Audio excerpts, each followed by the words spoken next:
is that one day someone's going to invent a time machine, and that when they invent a time machine, all time ceases to become linear. So you think if you have a time machine, well, I'll just go back to the time where they were making the pyramids and I'll watch them do it. Time travel is probably the most intriguing mystery out there. Of course, you need to have an open mind to really consider it, but the stories in this video will definitely make you wonder and ask questions that nobody can definitively answer. Can we really travel through time? That's for you to decide, since no time travel tale can be proven for sure. So get ready, because these are some of the weirdest time travel stories you'll ever hear. Victor Goddard's airfield time slip. In 1935, Air Marshal Sir Robert Victor Goddard was sent to inspect a deserted airstrip in Edinburgh. He noticed that the place was run down. After getting back into his plane, he tried to fly away, but bad weather forced him to turn back to the airstrip. But when he got back, something strange happened. The storm cleared, the sun came out, and he saw the once empty area now bustling with mechanics in blue jumpsuits. There were 4 yellow planes on the ground, including one model he didn't recognize. Given his extensive knowledge as a military pilot, this puzzled him. Was he imagining things? Was it a hallucination or a dream? It seemed impossible. But 4 years later, he returned to the now fully operational airfield, where he saw the same mechanics in blue jumpsuits and yellow planes, including the mysterious aircraft he first saw in 1935. This plane was a Miles Magister, which was first built in 1938, 3 years after Goddard's strange encounter. His story is compelling because he wasn't trying to time travel. Something unexplainable just happened, caught in a vortex. In this intriguing tale, Dr. Raul Rios Centeno, a Peruvian investigator of strange phenomena, recounts an encounter with a mysterious woman suffering from hemiplegia, a condition causing paralysis on one side of the body. Despite claiming to be 30 years old, she lacked identification. A CAT scan showed no signs of the condition. The woman described an eerie experience near Marcahuasi, a famous stone forest in Peru. While exploring with friends, they stumbled upon a cabin with people in 17th century attire. As she approached, she felt cold and partially paralyzed, but medical tests revealed no trauma. Similar incidents have been reported in the area, leading some to believe in a dimensional portal.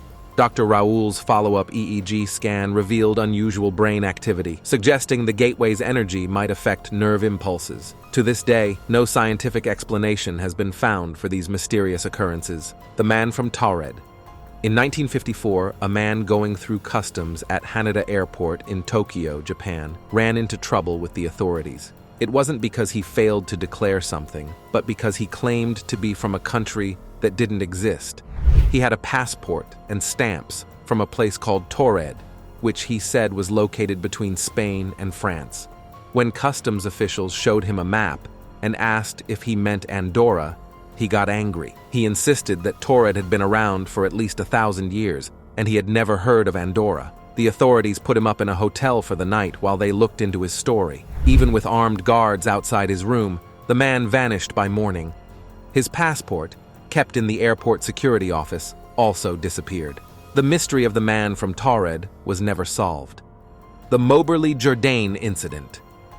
Back in 1901, 2 professors from St. Hugh's College in Oxford, England, decided to visit the Palace of Versailles. The palace, once home to French royalty until the monarchy's downfall in 1792, held historical significance. Little did Professors Anne Moberly and Eleanor Jourdain expect they encountered an unexpected sight during their stroll. Imagine their surprise when they spotted Marie Antoinette, the former queen, casually sitting on a stool outside the Petit Trianon, her private retreat. Alongside her were others dressed in 1780s attire.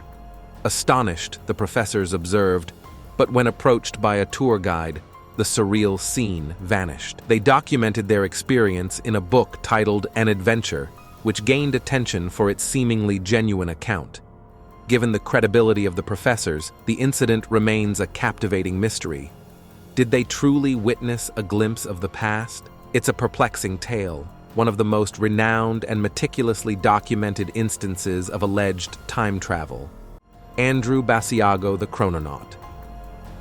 Since 2004, Seattle lawyer Andrew Basiago has been telling a wild tale from his childhood.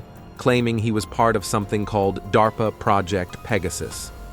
This project supposedly dabbled in teleportation and time travel, and Andrew, along with a handful of other kids, was recruited early on. The idea was that young minds could handle the strains of jumping around through time. He spins yarns about zipping back to famous moments like Lincoln's Gettysburg Address or witnessing the tragic events at Ford's Theater during Lincoln's assassination. He even claims there's a photo out there with him in the mix. According to Andrew, he's seen all sorts of time travel gizmos, most of which were dreamed up by Nikola Tesla. And get this, he's bumped into his own self a few times, but swears he never messed with the space-time continuum. Some folks back him up, saying the military's been playing around with time travel for ages, keeping it under wraps. Andrew even tried his hand at running for president in 2016, though that didn't go too well. Maybe he was banking on some time travel trickery to swing the vote his way. Now he's banking on his future self, claiming he's got insider knowledge that he'll be running again, and this time, he's dead sure he's going to nab the top spot, or at least snag a vice presidency. Montauk Project. Preston Nichols has a wild tale to tell about a secretive project at an Air Force base in Montauk, NY, out on Long Island's eastern edge. He claims he dug up suppressed memories from the 1980s, memories of working on some serious government experiments. According to Nichols, they were tinkering with time travel, using kids, including one with psychic abilities, and opening up a vortex to 1943. But get this, it wasn't just any old day in 43, it was right on to the USS Eldridge, the same ship linked to another shady government gig, the Philadelphia Experiment. So here's the scoop on that. During World War II, the US supposedly tried to cloak its ships to make them invisible. The story goes that they pulled it off in October 43, but oops, the Eldridge got sucked back 10 minutes in time, driving the crew bonkers. They supposedly got brainwashed and had their memories wiped clean. Now here's where it gets really interesting. In '84, a movie called The Philadelphia Experiment hit theaters, stirring up memories for a guy named Al Bielek. He started spilling the beans to the press, catching Nichols' eye. The two got talking and spun this tale about the Montauk Project and the Philly Experiment. Bielek claimed he used the time vortex to hop from the Eldridge to Montauk, and then the Montauk scientists sent him right back. It's a story that's so out there you might think it's straight from a sci-fi flick, but it's so detailed and wild, you can't help but wonder if there's a nugget of truth buried in there somewhere. Two men into the past. Back in 1969, two guys were grabbing a bite to eat in a small southwest Louisiana town. After their meal, they hopped in their car and headed back to work along US Route 167, a state road stretching across much of Louisiana. Along the way, they spotted an old vehicle up ahead. As they drew nearer, they noticed it was moving slowly, with a license plate marked 1940. Concerned, they pulled alongside the car and peered inside, only to find a woman and a young kid, both dressed like they were straight out of the 1940s, looking bewildered and scared. They motioned for the woman to pull over so they could help. Pulling ahead a bit, they watched as she started to pull over, but when they glanced back, the entire car had vanished into thin air. Time traveling reporter. In 1932, J. Bernard Hutton, a reporter from Germany, and his photographer, Joachim Brandt, were sent to cover a story at the Hamburg shipyard. But instead of a routine assignment, they found themselves in the midst of chaos as bombs rained down around them. They snapped a few quick pictures before making a hasty retreat. However, when they shared their harrowing experience, no one believed them, and their photos showed nothing out of the ordinary.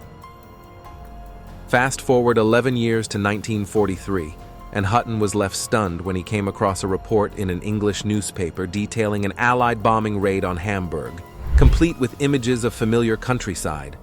Could it be possible that Hutton and Brandt somehow jumped forward in time? The hipster time traveler. There's this photo from 1941, taken during the reopening of the South Fork Bridge in Goldbridge, Canada, that caused a stir in the early 2010s. Why? Well, There's a guy in the photo who looks like he stepped right out of today. Graphic tee, snazzy sweater, shades, the whole modern shebang. And here's the kicker. The pic hasn't been messed with at all, and you can find the original in old newspapers. So what gives? Some folks suggest maybe every bit of his outfit was totally normal for 41. Others back up that claim. But here's the thing. Nobody's been able to shoot down the idea that this dude might actually be a time-traveling hipster. What's your take? That wraps it up for today. Drop your thoughts down below in the comments and tell us which story you think holds the most water. Thanks for hanging out with us, and I'll catch you in the next one. Until then, take it easy and goodbye.